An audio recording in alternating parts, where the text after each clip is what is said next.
When Tsewang married Tsering nearly 20 years ago, he was still a student activist, leading demonstrations for democracy in Kathmandu. He left his wife at home for 6 years. In this time, Nyamgal grew up and took on the role of Tsering's second husband.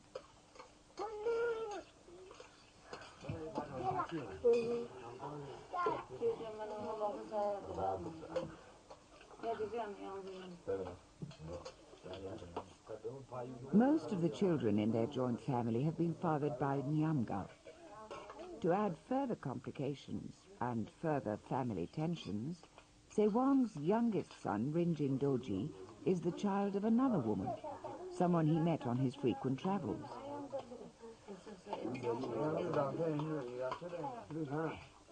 Inevitably, there are subdued hostilities beneath the calm appearance of Tsewang's family.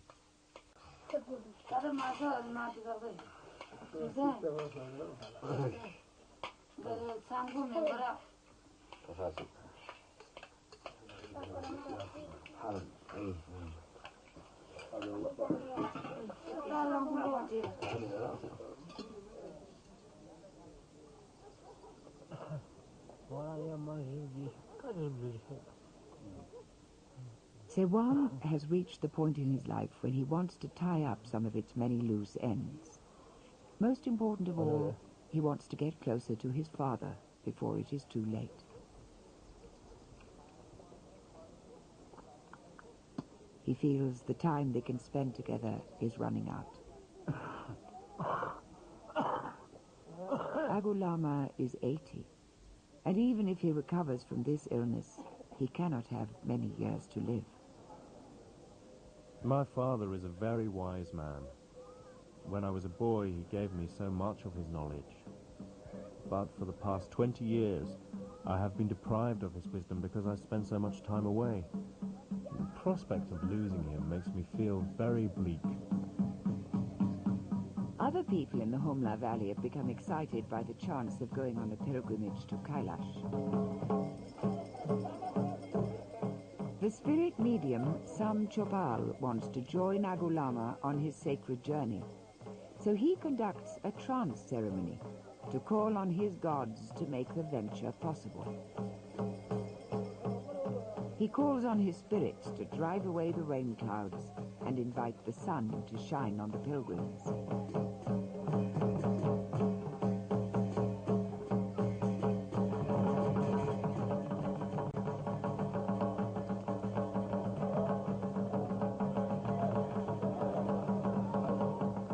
I'm skeptical about the powers of Bompo spirits, or even whether they exist. But I can't deny that I'm impressed by Sam Chobal's ability to drink boiling oil or lick a red-hot poker. Are these simply conjuring tricks, or are they really evidence of supernatural powers?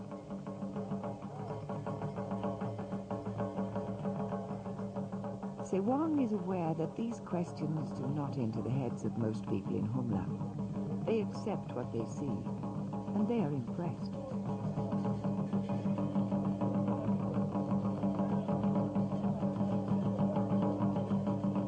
Ultimately, I think that these ceremonies are a kind of theatre that are meant to convince ordinary people of the power of the dharmis. But not all dharmis use these techniques. Nagdara is a much quieter and more serious medium. But Nagdara, the other dharmi at the ceremony, has a problem which he hopes a journey to Kailash can help him solve.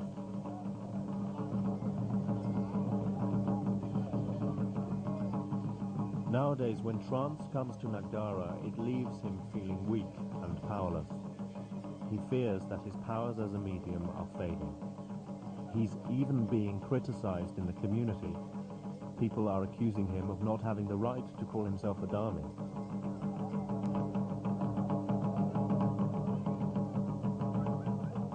The dharmis see the mountain as a place to confront their weaknesses, and they see the sacred lakes below the mountain as a source of renewed strength. Nagdara believes that if he travels to Kailash and bathes in the sacred lake Manasarova, his potency may return.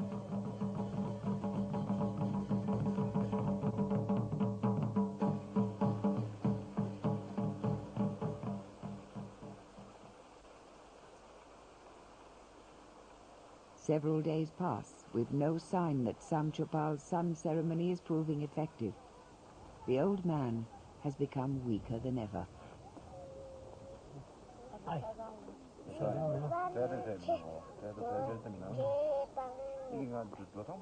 I'm increasingly convinced that he is suffering from amoebic dysentery. We've had to force him to drink to combat his dehydration. Even though he is a doctor himself, the Tibetan system of treatment is very different from modern medicine. He doesn't believe that you can die because of lack of water. But we've finally persuaded him. He realized that he was getting dangerously ill.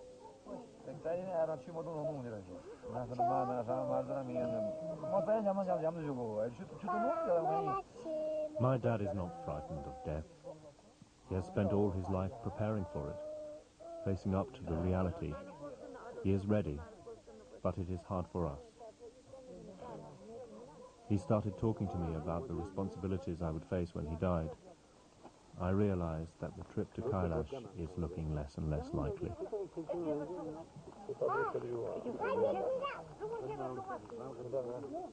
He believes that this life is just one part of a bigger journey, and that when he dies, he will move on to the next stage of the journey. This belief gives him great inner strength and courage, even though he is physically weak. He has great certainty in his mind. He believes in things almost blindly.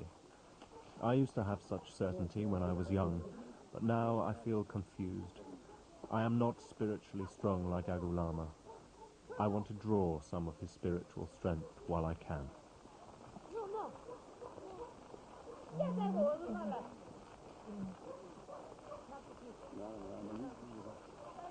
I took a different route from my father, but now that I am older, I feel that we could be closer to each other than ever.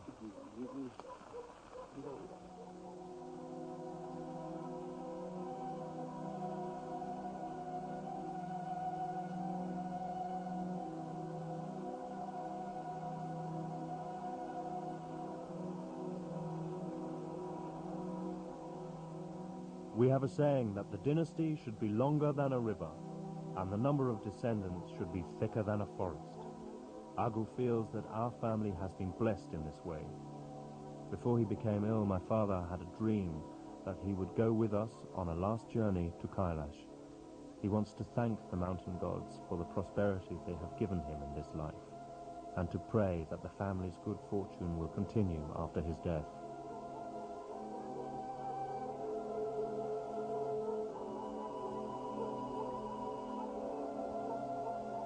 In the next few days, Agu Lama slowly shows signs of improvement.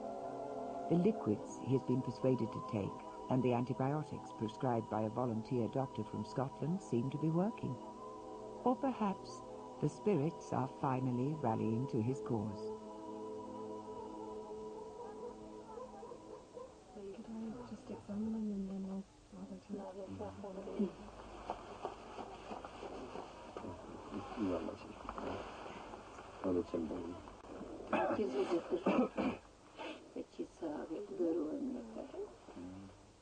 just check his pulse first of all. Sewang and his family have chosen to defer to the foreign doctor. She will decide whether Agu Lama is strong enough to go on the journey.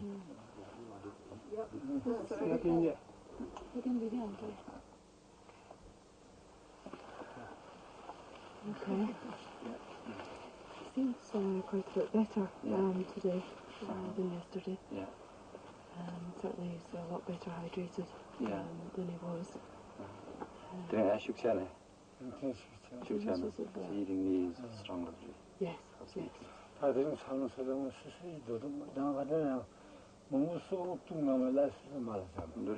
He could control, after eating. He doesn't know whether he can go or not. Actually, he wants to go Kailash. What do you think, doctor, about this? So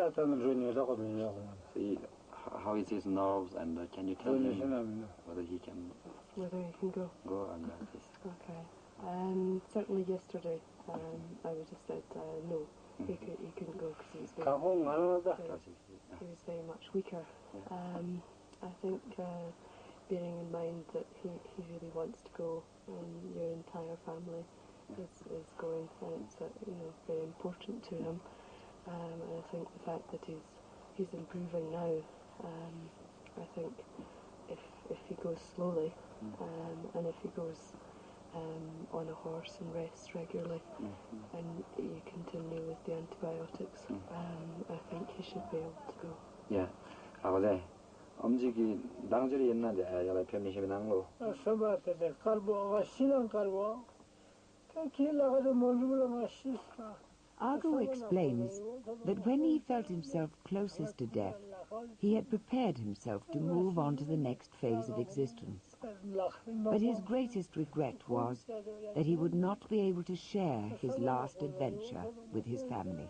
Actually, the family problem, he doesn't feel anything about this because he's a Buddhist Lama, and he has, he has understanding about this, and even that he has some sons that which they could take over all the family problems. But main thing what we felt very sad yesterday was because if he die, this is just a moment that all family could go together to Kailash, and that is the very great opportunity that he want to take. You want to participate in.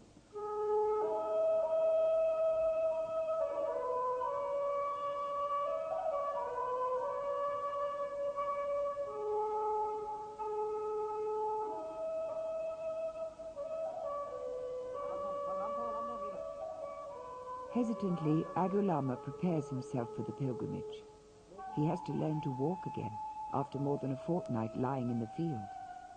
Ahead of him is a week-long journey, climbing from their home at 12,000 feet to the mountain pass at more than 18,000 feet.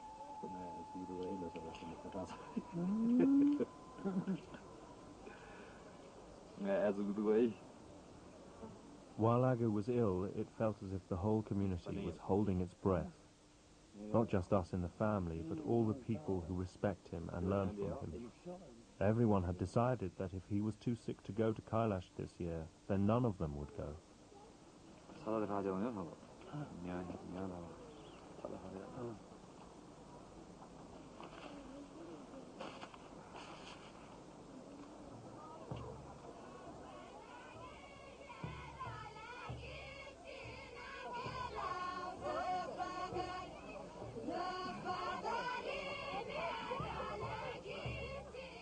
At last, everyone can relax and celebrate. The villagers of Bargao can send the pilgrims on their way with a blessing.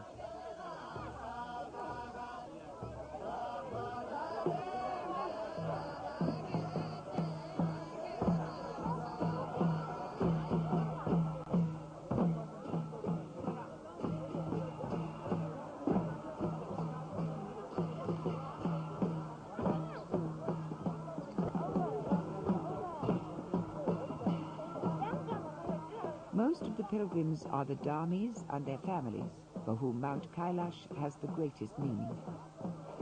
The Dharmis are going to the mountain and its lakes in search of empowerment. Other people may be wishing for wealth or a break in a run of bad luck.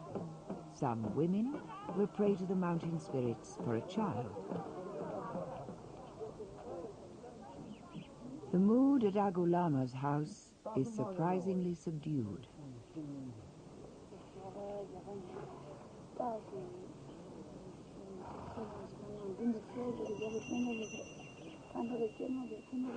Niamgal cannot hide his frustration. Yet again, he is being left behind to mind the store.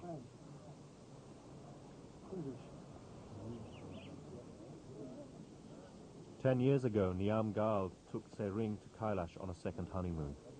She's never forgotten the experience. This is the first time she and I have been there together. It will give us a chance to spend time without being surrounded by people. Life in the house is very public, but life on the road should be relaxed and intimate."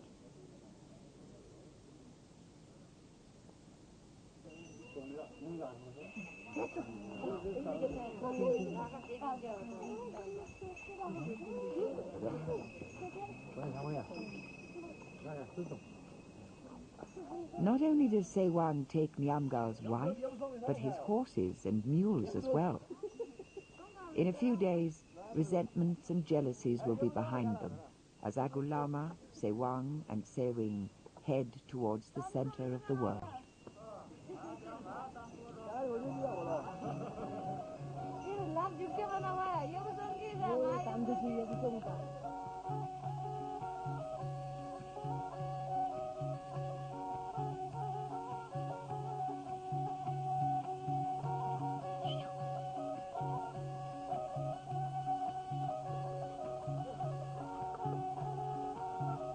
This is my dad's first time on a horse. As a devout Buddhist, he doesn't believe that he should exploit an animal to get to Kailash. But he knows that he has no choice. He's too weak to travel on foot.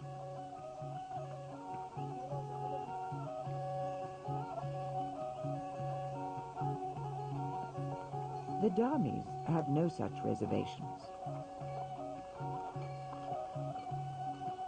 Apparently, though, there are not enough horses for the women pilgrims. No woman gets to ride on the week-long trek to Tibet.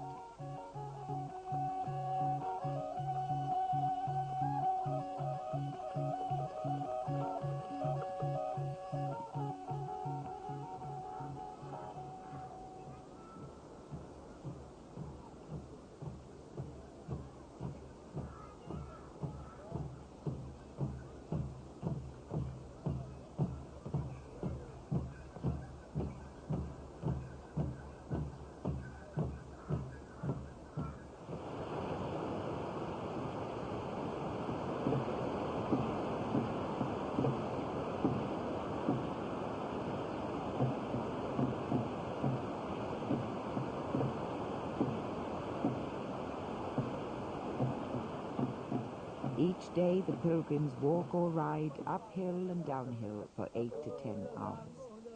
They are used to the mountainous environment, but even so, the trail is rough and hard on the legs. But however hard the terrain, there's the reward of relaxation around the campfire at the end of each day.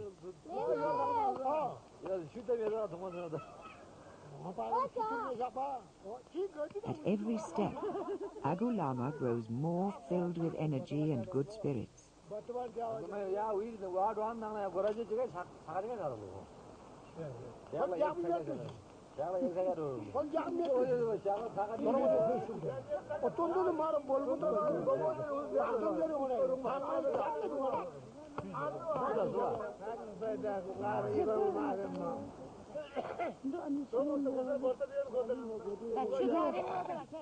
Inevitably, the people who ride on horseback conserve more energy than the footsore pilgrims.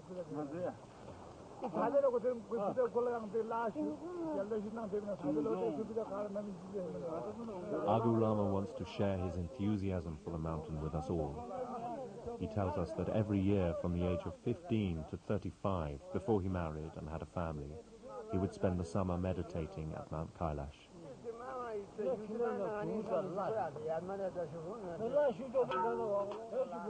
He was taught the story of every stone in the landscape. He was the pupil of a very great guru who had magical powers. My father says he could even fly.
Some people are using the journey to face up to their personal dilemmas. On the pilgrimage, all of us have our inner problems, and we all deal with them in different ways.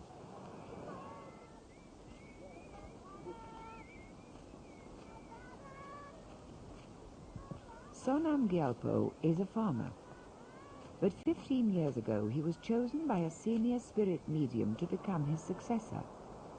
And for 15 years, Sonam Gyalpo has resisted that decision. He is content to be a farmer.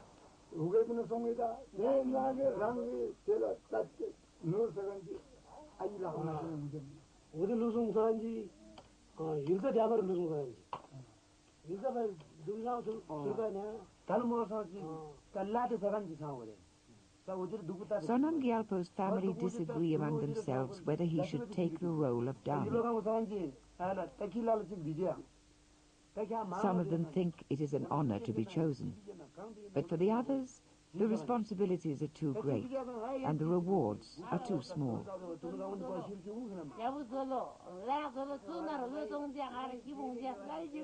We are living through a period of transition. People believe in the spirit system less strongly than they used to. It seems easier for them to resist. They are frightened that they will make less money if Sonam Gyalpo becomes a Dharmi. And there are many restrictions on what a Dharmi can eat and drink and what he can do.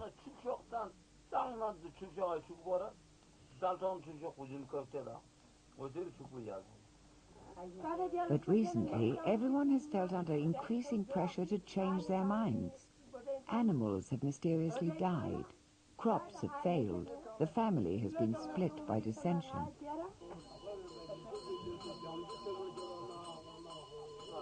These misfortunes could be proof that the spirits are angered by Sonam Gyalpo's resistance. So they have all decided that he should go to Kailash to make a final decision.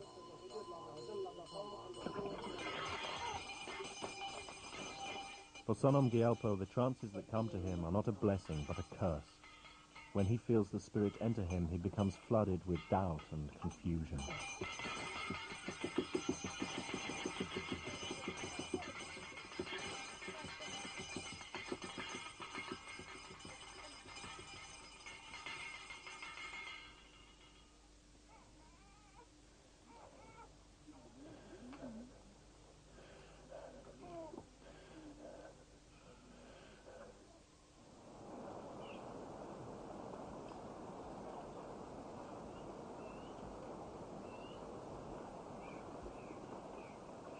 And so Sonam Gyalpo walks to Tibet, aware that the way he resolves his dilemma may change his life.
Some people can talk about their feelings.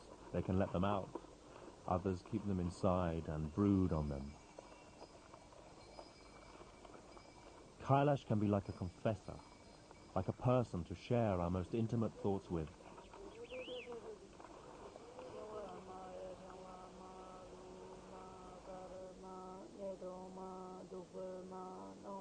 Ani lives a hermit's life under the protection of Agu Lama. She became a Buddhist nun when she was young to avoid marrying the man her father had chosen for her.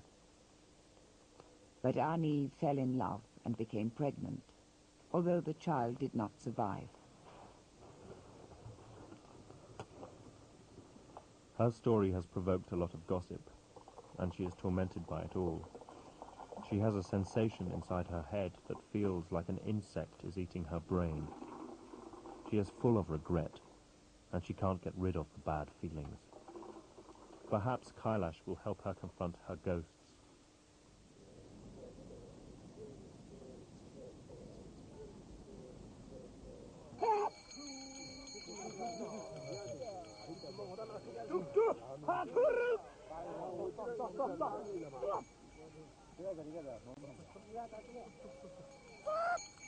Se Wong, too, is haunted by unresolved affairs.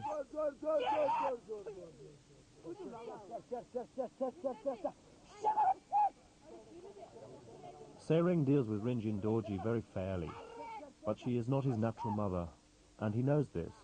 And the other kids, they tease him, so it makes him feel insecure. Because I am away from the house so much, when I am with him, he clings to me all the time. He won't let me out of his sight.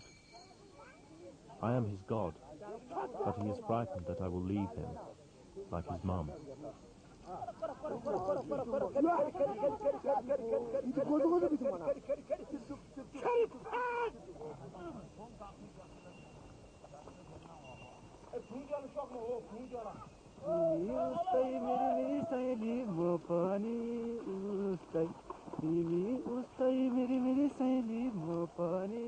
After a week of slowly climbing towards Tibet, the assault on the final pass is especially exhausting. A 2,000-foot rise in one burst, draining even for people who spend their lives at high altitude.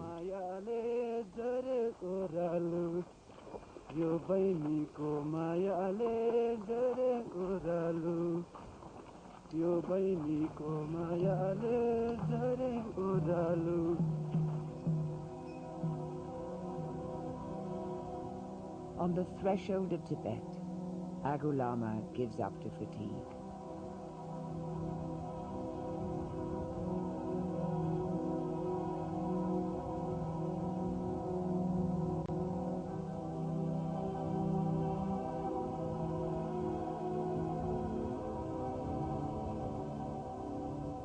Eventually, he gains the strength to look into the land where he spent so many years of his youth, the physically arid but spiritually rich plain of western Tibet.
Kailash is not a very big mountain. There are many mountains that are physically more impressive. Compared with Everest or K2, it's nothing. But it is the holiest mountain, the center of the world. My father has heard that the world is a globe floating in space. He has heard this, but it doesn't affect his view of Kailash. For some people, a mountain is a mountain and a lake is a lake, that is that. People who feel this are usually very strong, very wealthy, very healthy. But most of us feel weak and get the energy we need from the gods. I don't have a god, but when I confront the mountain, I can confront myself.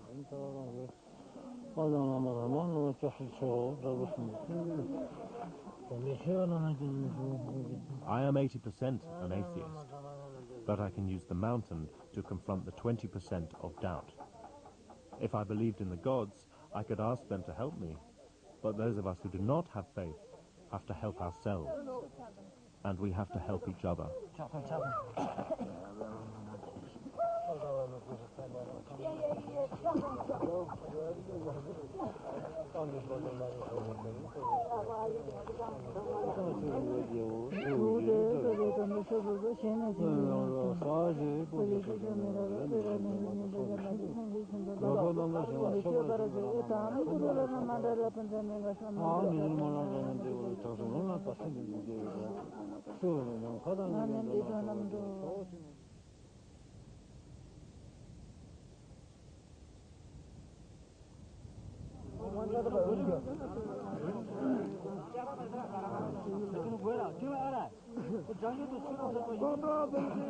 Before they go up to Kailash itself, the Dharmis hold a trance ceremony by Manasarova, one of the sacred lakes.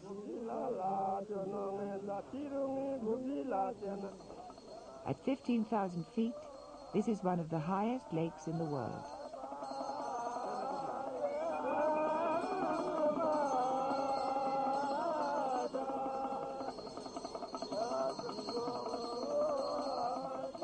Here, the Dharmis force themselves to confront the Nagas, the snake spirits that live deep in the water. The spirit mediums believe that if they take the courage to confront the Nagas, they will receive an inrush of power. The uncertain will be made decisive, and the weak will be made strong.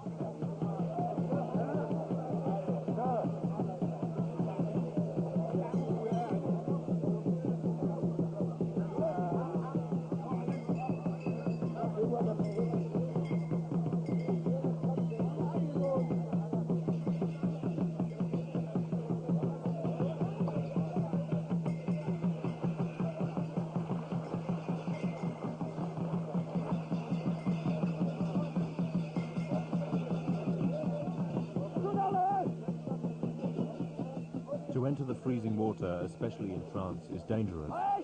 None of the Dharmis can swim.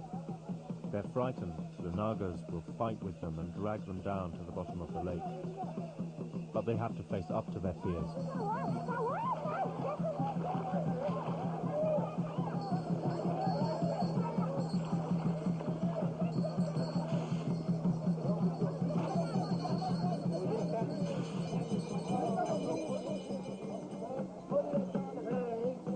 For Sonam Gyalpo, the moment of decision has finally come.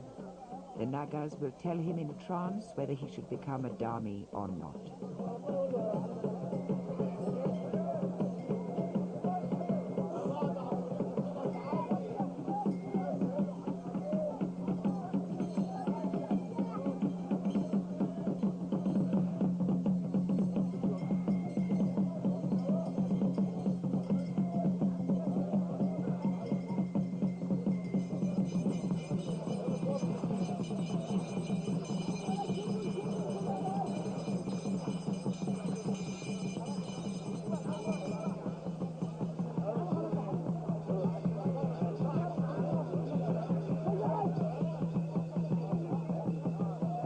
Nagdara has gained the strength to confront himself and his critics.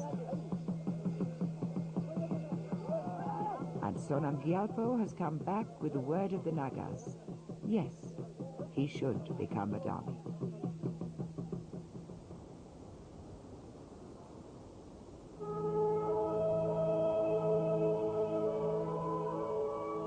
The next day, the pilgrims climb towards the last stage of their journey.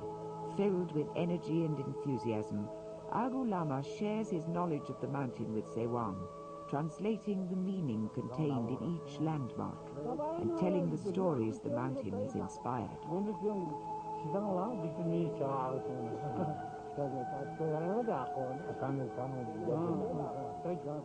One of the legends of the mountain is that beneath the snows of the peak is a palace built of crystal. The snows cannot melt, and the palace will not be revealed until men cease to sin.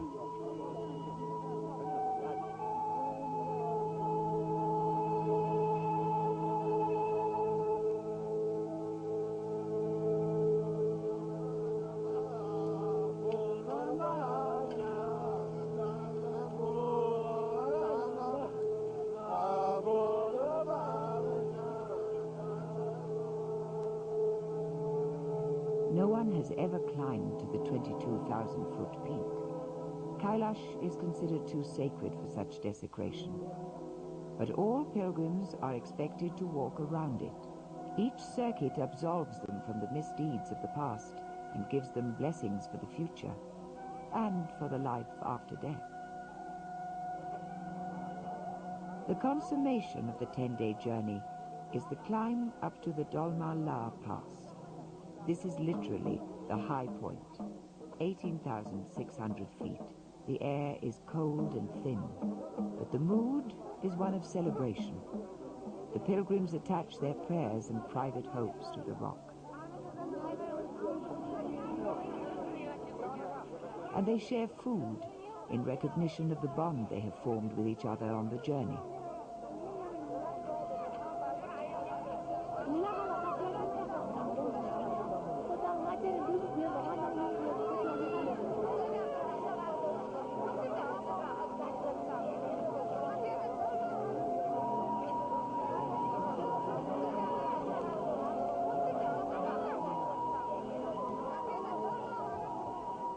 Everyone puts a personal object into a common pool.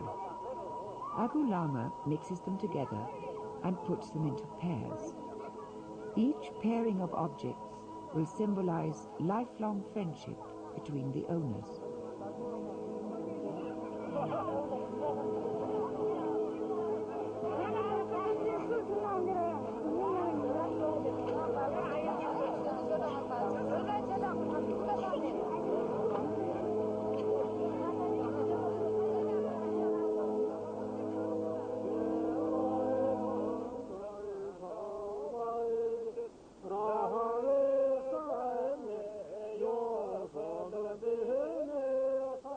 In a dramatic final act before the return to Humla, everyone lies still on the ground and mimics death. In his chanting, Agu Lama points the thoughts of the pilgrims towards their own death, inviting them to shrug off the cares and desires of this life in preparation for the next.